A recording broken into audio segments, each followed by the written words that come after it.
يا مساء الخير على الحلوين. النهارده هنعمل ايه؟ النهارده هنصب قالب المدفع، مدفع رمضان. كل سنه وانتم طيبين، يا رب يكون كده خير وسعاده عليكم. بصوا بقى، قالب المدفع 3 قطع. اول قطعه دي العجل، وبعد كده دي المسنده، ودي اللي هي المدفع نفسه.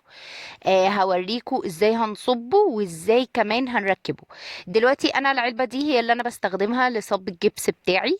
بعمل ايه؟ انا بستخدم جبس واسمنت مع بعض، عشان انتوا طبعا قلتولي عايزين نشوف خطوه بخطوه، فحبيت اوريكم عملي خطوه بخطوه. اول حاجه انا بحط كده معلقه او نص معلقه من الاسمنت الابيض. تمام، ده اسمنت ابيض. وبكون محضره طبعا الميه اللي هستخدمها. انا بستخدم بمعيار الكوبايات، لاني انا كنت الاول بشتغل ريزن. فانا متعوده دايما اني انا بعمل بمعايير وبميزان، ما بعرفش استخدم زي ما الناس بتقول بنفضل نحط ميه ونحط جبس واسمنت لغايه ما بنلاقي الجبس ما بيتشربش. دي طريقه ناجحه طبعا، بس انا مش بعرف. وهنا انا جبت كوبايه من الجبس، جبس ابيض برضو. تقدري تستخدمي اي نوع. في برضو احسن انواع هقول لكم عليها لو حابين تعرفوا. اكتبوا لي في الكومنتات واقول لكم ايه الانواع الكويسه اللي تجيبوها. فانا ما استخدمتش هنا الكوبايه كلها، انا استخدمت يعني ازيد من معيار الميه اللي انا حطيته بشويه. يعني كان في لسه حبه جبس في الكوبايه. ببتدي اقلب بقى لغايه ما الاقي الخليط معايا عامل كريمي كده زي خليط الكيكه. تمام، يكون ولا تقيل ولا خفيف، يكون كده متوسط. هبدأ بقى أصبه في القوالب. طبعا أنا هنا عشان بصور لكم مش عارفة الصراحة أصب إزاي، لأني كنت خايفة الموبايل يقع أو أي حاجة. أهم خطوة بعملها بصب أول جزء، وبعديها ببتدي أهبت كده في القالب عشان لو في أي بابلز تبدأ إن هي تطلع فوق وبعديها تروح. فدي أهم خطوة. فأي قالب بستخدمه عشان البابلز تطلع قليلة لازم لازم تهبدي القطعة بتاعتك، القالب بتاعك وهو لسه طري. طبعا بصوا شايفين لسه الجبس يعني والاسمنت طريين جدا. بعديها بصب برضو. بصوا انتوا اول ما تشوفوا تحسوا ان هو كريمي كده، كريمي بس تقيل مش خفيف. عشان كل ما بيكون خفيف بياخد وقت في ان هو ينشف وتكون القطعة قابلة للكسر. فلما يكون تقيل يكون افضل. هنا برضو ده قالب العجل. انا بقى في قالب العجل بصب بالمعلقة، لاني قالب العجل بياخد كمية قليلة جدا جدا. يعني هو المدفع كله بياخد كمية صغيرة، لان المدفع بيطلع في الاخر شكله صغير وحجمه صغير. ده اللي عندي وده اللي موجود في السوق، الحجم الصغير، مفيش مدفع كبير لغاية دلوقتي عاملينه. فالفكرة ان انا بحطه بالمعلقة بس عشان تكون الكمية مش كتيرة. تمام، ببتدي برضو بعد ما بحط ببتدي لازم اهبت برضو القطعة بتاعتي عشان لو فيها اي بابلز، وعشان لو في اي حتة ما وصلتهاش الجبس والاسمنت توصل لها. طبعا هنا انا اسفة على بشاعة المنظر اني بستخدم ايدي، بس انا والله يا جماعة مش بعرف البس جلافز خالص نهائي في شغلي بالكونكريت. انا كنت الاول بلبس جلافزات الصراحة في شغلي بالريزن.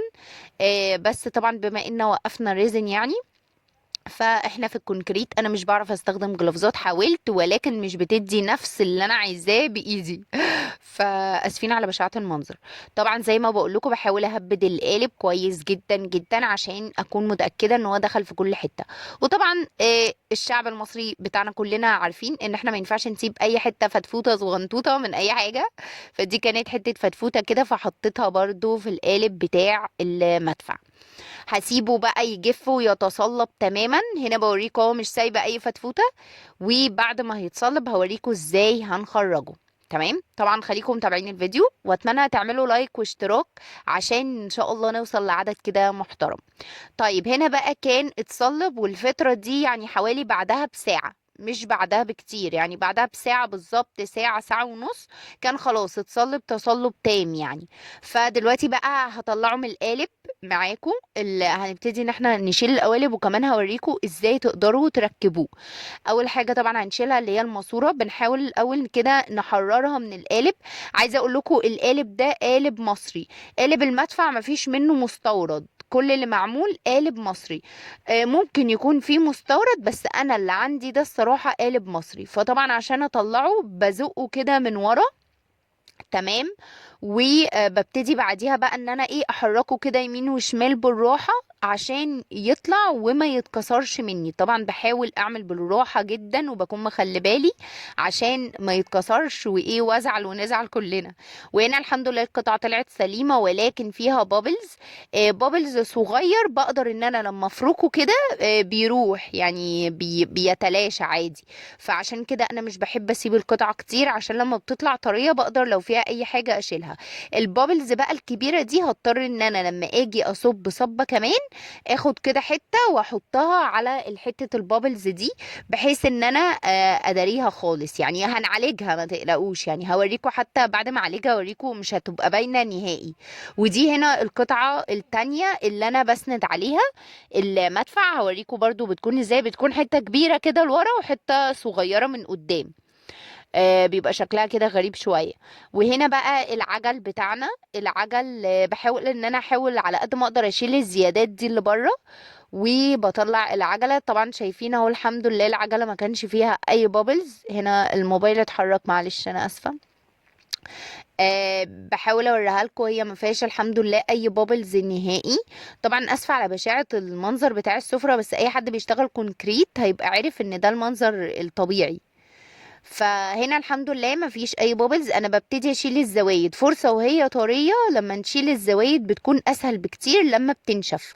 لما بتنشف الزوايد دي بتبقى جامدة وممكن واحنا بنشيلها القطعة تتكسر، ولكن وهي طرية كده بتتشال بمنتهى السهولة. بصوا القطعة والعجلة الاولى الحمد لله ما فيهاش اي بوبلز الحمد لله. العجلة التانية برضو بحاول ان انا اشيل الزوايد قبل ما اطلعها وبرضو الحمد لله ما كانش فيها اي حاجة. برضو بشيل الزوايد بتاعتها قبل ما تنشف فرصة وهي طرية كده بتكون الزوايد سهلة جدا ان هي تتشال. ولكن هنا العجلة التانية فيها حتة مش بابلز. هي الحتة دي ما وصلهاش ال الكونكريت بتاعنا الجبس والاسمنت ما عرفش يوصل لها، بس عادي برضو هنعالجها بمنتهى السهولة. بنركبه ازاي بقى؟ شايفين الحتة اللي ورا دي بتكون هي اللي قدام والحتة الصغيرة هي اللي ورا، وبنبتدي نحطه كده وبنحط بقى العجل اللي هي العجلة الأولى والعجلة التانية. طيب هل يا أميرة هو مش ملهوش تركيب؟ لا هو كده. هو بقى احنا بنعمل ايه؟ هم عاملين الأربع قطع منفصلين عشان اللي عايز يفنش أي قطعة تكون بتتفنش بسهولة. وبعد كده نقدر نلزقها بغيرة أبيض عادي جدا بيلزق بغيرة أو بأي لاصق. أتمنى الفيديو يعجبكم، هستناكم الفيديو الجاي بإذن الله. باي باي.